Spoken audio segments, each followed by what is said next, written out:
Hello, my name is Juan Pablo Jimenez, and together with my colleagues Xabier Apaolaza, Antonio Carrillo from the University of Malaga, and Professor Celestino Rodriguez Ribó from the University of Algarve, are going to present experimental method to study the performance of solar cooker as a function of the solar attitude.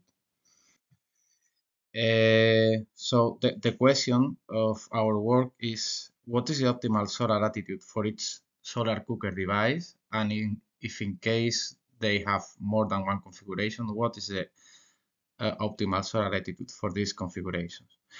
This question is relevant because in many cases we have seen solar cooker devices that have been placed in a position that is not optimal in terms of the power that a device can gain. So we propose a simplified method that could help general users to place their devices in a optimal or close to optimal position so they can maximize the use of their devices. Generally speaking, we see different type of designs of solar cooker. For some cases, the solar attitude is not so critical. This is the example of the parabolic design and can follow the sun in two axes. So for those cases, the impact of the sun, of the position of the sun is not so important. But for others, like the 041, the 3060, and the funnel, which are panel-based devices, it's really critical how we place the solar cooker towards the sun. In some cases, we have a fixed position, as the case of 041, and in others, like in 3060, we can set two different positions. So even if those offer some freedom or some degree of flexibility to follow the sun, it's not really clear for the user when the 30 or the 60 should be used, or when is the right moment to change the position of these solar cookers. So we are trying in our work, we are trying to offer a method that it's simple, that it doesn't require a lot of resources, so users can really do this in a much better way than it's currently being done. What is the traditional way of doing this analysis, of understanding what is the impact of the solar attitude? So it's basically based on the standard SAE. So we'll have a solar cooker device with a pot with water or with load, and we start running experiments. But this approach has two main drawbacks. One is that we need to do experiments at least for 6 months over the year, so we guarantee that we cover different solar attitudes according to all the positions that the sun can take across the year. And second, we require long periods of individual experiments. Why? Because we need some time for the water to gain temperature and to gain energy, and then see what's happening in terms of power. We have already done this in our group, and here we present the results for the Haynes 2 for high sun configuration. And what we present here is the behavior of the solar cooker based on two variables: the standardized power on the y-axis, and the increase of temperature between the water and the air in the x-axis. So as we can see here, the solar attitude has an impact on how much power we can get from the solar cooker. So you can see from the results that an attitude of roughly 68 is the optimal for this type of devices. But of course, if we move to different attitudes, we see how for the same difference of temperature, we decrease the amount of power that we get. So then, having these results, again, we said, okay, let's try to find an alternative way to reproduce these results and to understand the performance of our cooker, but with much less information and especially time required to obtain these results.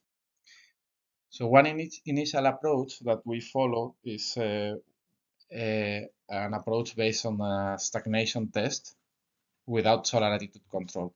Stagnation test means having only air in the pot. So we don't have water or any other load, but just air inside the pot.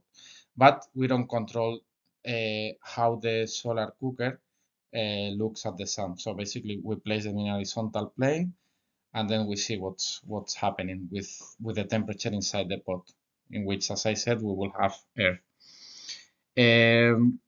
We have done this for three Copenhagen solar cooler configurations: the cave, the 90, and the flower.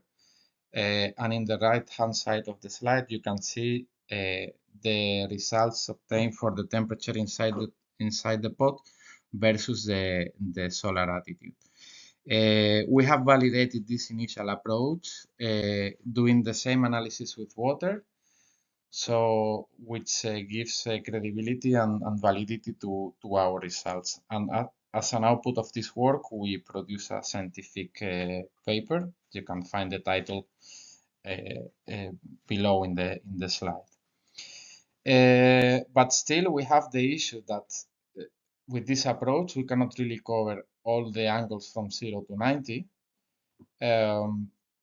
And also, we don't know well the effect of other variables like radiation or ambient temperature. So, on top of this initial approach, we propose here today a new one that includes solar attitude control, but also can assess the impact of ambient temperature and solar radiation.